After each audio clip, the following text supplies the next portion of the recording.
Bienvenidos a este nuevo episodio del Espacio Digital de Frente con Óscar Ortiz. ¿Cómo está la situación social en Bolivia? La Fundación Milenio, siempre muy conocida por sus investigaciones e informes, ha publicado un reporte al respecto.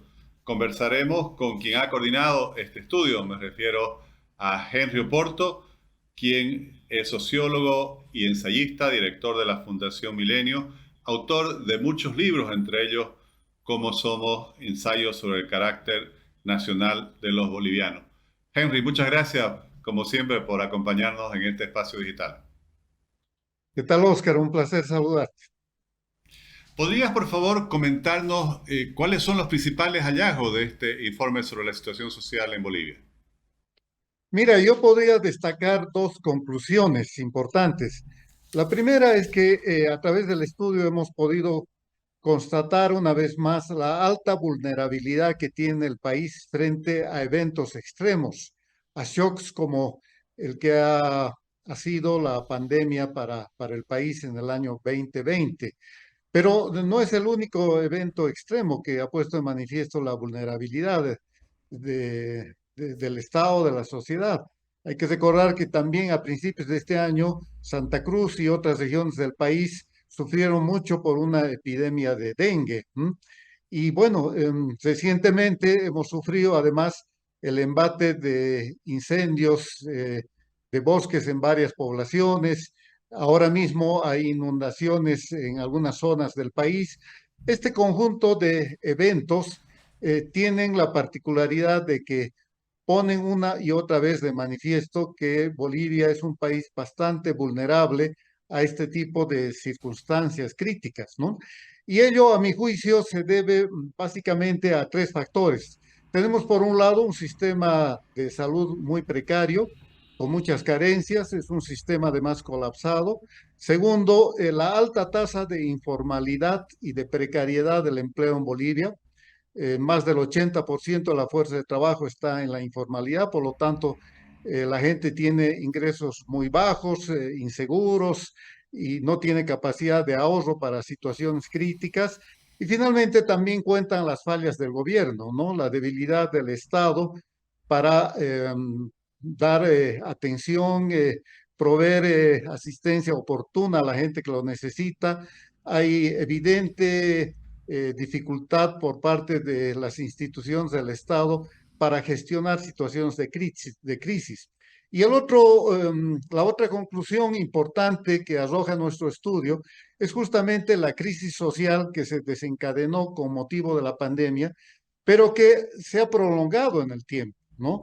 En los últimos 3 años, la débil recuperación de la economía ha hecho que esta crisis social persista, porque los ingresos laborales siguen siendo muy bajos.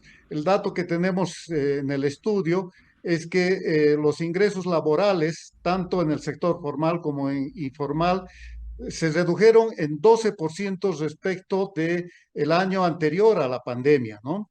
Y el otro dato preocupante es que la economía no está creando suficientes nuevos empleos. En el primer trimestre de este año, la economía creó 60.000 nuevos empleos, que es la mitad de lo que la economía venía creando antes de la pandemia. Todo esto configura un escenario evidentemente crítico y lo más preocupante es que probablemente estas manifestaciones de crisis social se mantengan y eventualmente puedan profundizarse en este y los siguientes años.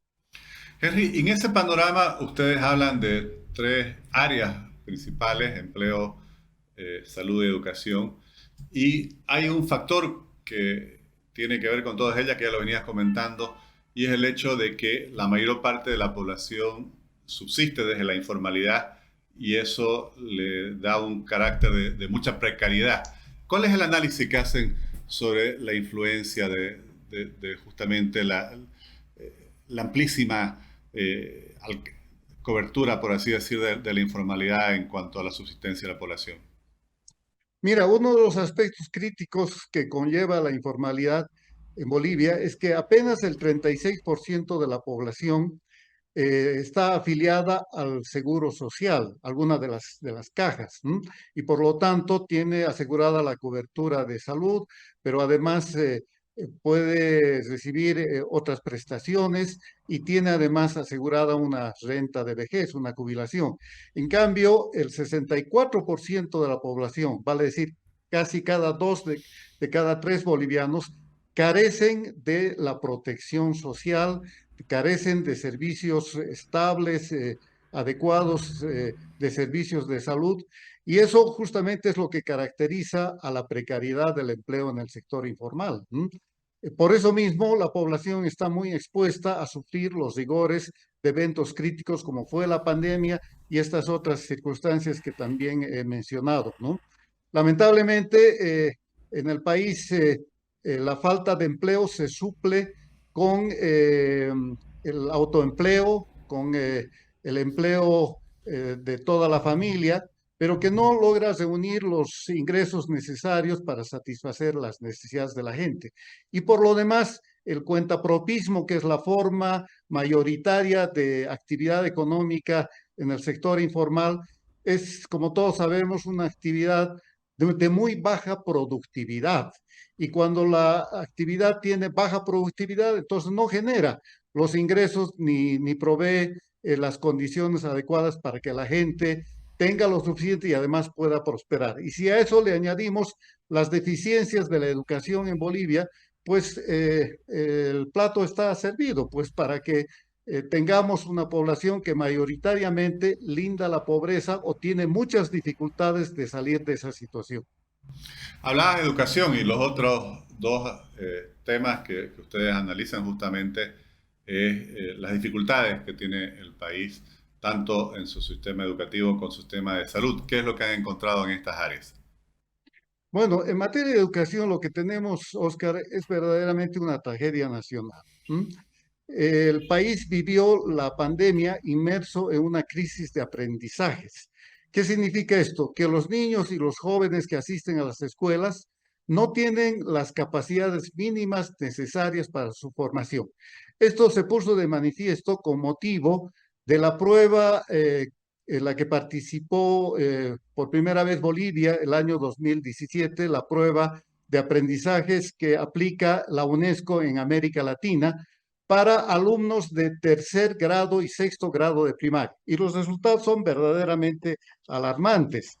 El 75% de los niños de tercer grado se ubicaron en los niveles más bajos de rendimiento, muy atrás del promedio latinoamericano. El 85% de estos niños de tercer grado simplemente no entienden lo que leen, no tienen capacidad para interpretar lo que leen y para inferir significados. En matemáticas, el 85% de estos niños no tiene capacidad de resolver problemas aritméticos básicos. Y lo propio ocurre con los niños que están en el sexto de primaria.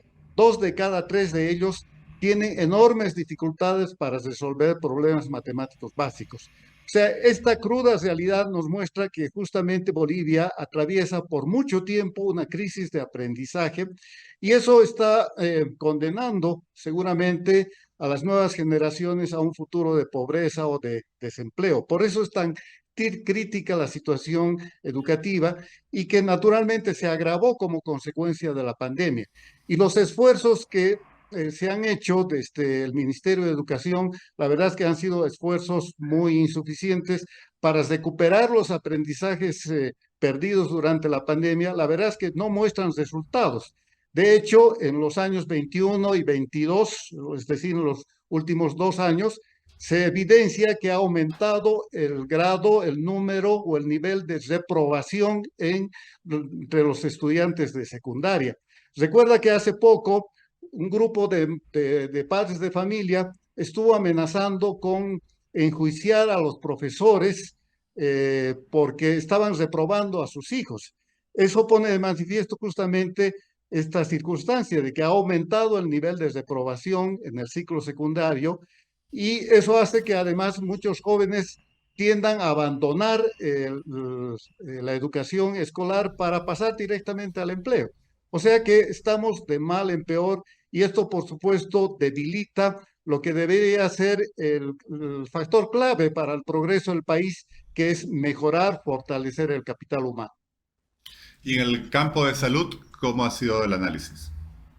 Bueno, lo dije antes, lamentablemente tenemos un sistema de salud con enormes carencias, no solamente de infraestructura, hospitales, equipamiento, laboratorios, etcétera, sino también carencias muy grandes en recursos humanos. Faltan médicos, faltan enfermeras, falta personal especializado y esto se ha puesto de manifiesto de manera muy dramática durante la pandemia, pero también se ha manifestado en otras circunstancias, ¿no? Tenemos un sistema de salud que no logra proveer de la atención debida a la población, no hay cobertura universal, la calidad de los servicios es muy mala, y por eso mismo es que la población se siente enormemente desprotegida.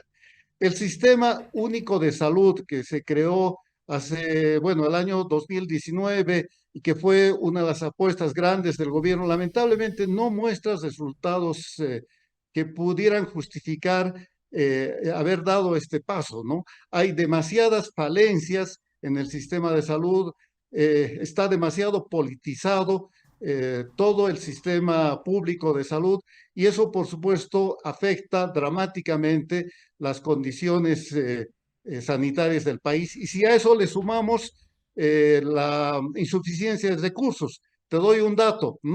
Eh, el PIB per cápita en salud, ¿no?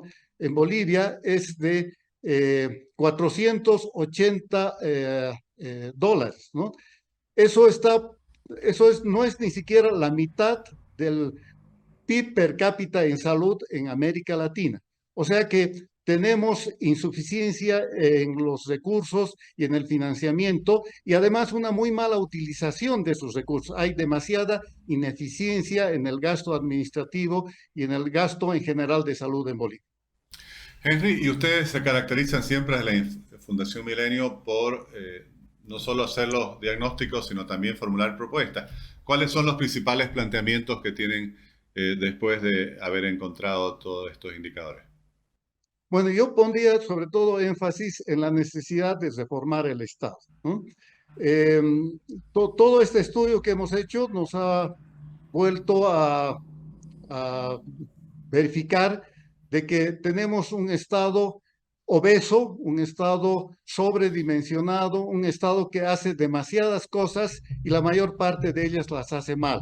Además, utiliza muy discrecionalmente los recursos, ¿no? Hay demasiada ineficiencia en el Estado. O sea que si queremos mejorar la política social en Bolivia, tenemos que replantear el rol del Estado. Necesitamos un Estado más focalizado justamente en política social, en desarrollo social, y eso hoy en día significa básicamente atender mejor los servicios de salud, de educación, que necesitan reformas urgentes. Yo siempre digo que la salud está en terapia intensiva y necesita una cirugía mayor. Y lo propio pasa con el sistema educativo. Entonces necesitamos un Estado que se concentre más en la atención, en las prestaciones sociales, en ampliar y mejorar la protección de la seguridad social y que deje de lado otras cosas que no las sabe hacer y en las cuales se está demostrando enormes falencias. Estoy pensando, por ejemplo, en la enorme cantidad de empresas públicas que se han creado, la mayor parte de ellas deficitarias. Hay una deuda con el Banco Central de 6.000 millones de dólares. No tiene ningún sentido que el Estado siga creando empresas públicas que no les reditúan nada al país y por eso mismo deja de hacer lo que verdaderamente necesita la gente. O sea que aquí tenemos un problema y un desafío mayor que es replantear el rol del Estado y eso además conlleva la necesidad de una descentralización de las funciones estatales. Y descentralización en un doble sentido, territorial y funcional. El Estado, el gobierno central, tiene que transferir funciones fundamentales en el campo social a las gobernaciones, a los municipios, cosa que no lo está haciendo. Más bien se han reconcentrado muchas de las funciones y naturalmente los recursos. Y por eso también la ineficiencia de los servicios de salud y educación. Y la otra descentralización que debe operarse en el país es que hay capacidades instaladas en el sector privado, pero también en las organizaciones no gubernamentales, muchas de las cuales trabajan en proyectos educativos y de salud. El Estado ganaría en eficiencia si transfiere a estos sectores, al privado y al social, muchas de las funciones que no las puede cumplir. Naturalmente, ello pasa además por una mejor política de coordinación, de cooperación entre los tres niveles de gobierno y naturalmente con estos otros actores del desarrollo. En otras palabras, necesitamos crear un nuevo modelo social en Bolivia con múltiples prestadores y que además se guíen por la competencia y estén regulados por órganos técnicos, profesionales, independientes, cosa que hoy día no tenemos en Bolivia. Es decir, este es un foco fundamental si queremos mejorar las condiciones sociales en el país y si queremos que el futuro de los próximos años no sea una continuidad de la crisis social que arrastramos desde la pandemia. ¿Y cuáles serían los planteamientos frente al problema de la informalidad y la precariedad del empleo? ¿Cómo fomentar una mayor creación de empleos formales? Bueno, eh, eso naturalmente no se resuelve sin un mayor crecimiento de la economía. Lamentablemente, la economía boliviana está estancada. El dato que manejamos en Milenio es que en los últimos 3 años, considerando la contracción que se dio el año 2020, el año más crítico de la pandemia, después una recuperación importante pero parcial en el 2021 y luego una nueva caída en el 2022, el resultado de todo eso es que en los últimos 3 años la economía boliviana apenas ha crecido 0,2%. Es decir, estamos en una situación de estancamiento donde no se están generando nuevos empleos ni hay posibilidad de recuperación de los ingresos. O sea, mientras estas condiciones económicas no mejoren, es imposible que puedan mejorar las condiciones sociales. O sea, hay una dependencia enorme de la situación social respecto de la economía. Y bueno, para fortalecer la capacidad de crecimiento, yo creo que necesitamos, Oscar, nuevos motores de crecimiento. Está claramente comprobado de que el modelo estatista, corporativo, rentista que se ha venido aplicando en el país por casi ya 20 años no funciona, ya no genera las condiciones para movilizar la actividad económica del país. Necesitamos nuevos motores de crecimiento. Y uno fundamental es la inversión privada, nacional y extranjera. El país debería apostar fuertemente a crear mejores condiciones para hacer de Bolivia un país atractivo a la inversión privada. Si eso se da, entonces la inversión privada probablemente tenga la capacidad de ensanchar el sector formal de la economía y eso vaya progresivamente reduciendo el tamaño, las dimensiones excesivas que tiene la informalidad. La gente va a la informalidad porque no encuentra trabajo, no encuentra posibilidades de hacer negocios en el sector formal. Y entre otras cosas, eso ocurre por falta de incentivos a la inversión. O sea que si queremos aplicar una receta para el crecimiento económico y por lo tanto para reducir la informalidad y mejorar las condiciones sociales, apostemos a la inversión privada.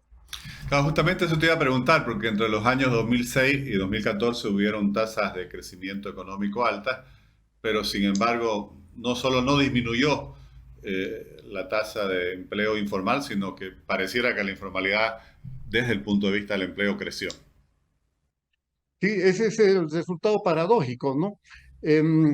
Durante esos años que mencionas, la verdad es que en el país vivimos una ilusión, ¿no? Pensamos de que el país finalmente, por su alta tasa de crecimiento en ese periodo, ¿no? Había ingresado en un proceso de crecimiento y además de progreso social y luego hemos comprobado que eso no había sido así. Entre otras cosas porque no hubo una mejora en el capital humano, en los recursos humanos, que es la condición fundamental para que la gente pueda prosperar, pueda mejorar sosteniblemente sus ingresos y tenga posibilidades de movilidad social.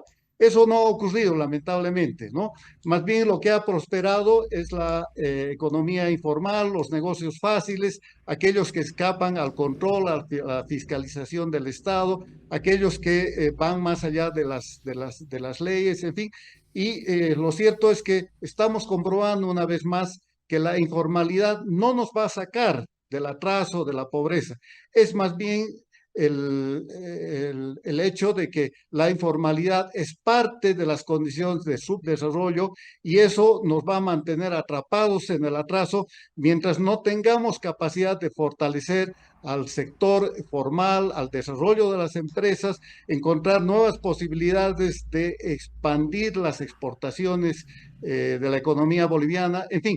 O sea, todo esto pasa por una nueva estrategia de crecimiento económico, Oscar, y eso tiene que ir, desde luego, de la mano con un mejoramiento de las capacidades de prestar mejores servicios de educación y salud. Fortalecer el capital humano de la mano de un mayor crecimiento económico con inversión, creo que es la receta que el país necesita. Muchas gracias, Henry. Si alguien desea leer el reporte, lo encuentra en la página de la Fundación Milenio. Así es, así es. Es un documento que está disponible desde hace ya algunos meses atrás y creo que es un material valioso de consulta. Ojalá la gente pudiera aprovecharlo. Hay mucha información, creo que hay análisis consistentes y le va a proporcionar una buena radiografía de la situación social, de los problemas y los desafíos que tiene Bolivia en este campo. Bueno, muchas gracias por compartir los hallazgos de la investigación en este espacio digital y felices fiestas. Gracias a ti, Oscar, por esta oportunidad y por supuesto, felices fiestas para todos. Gracias.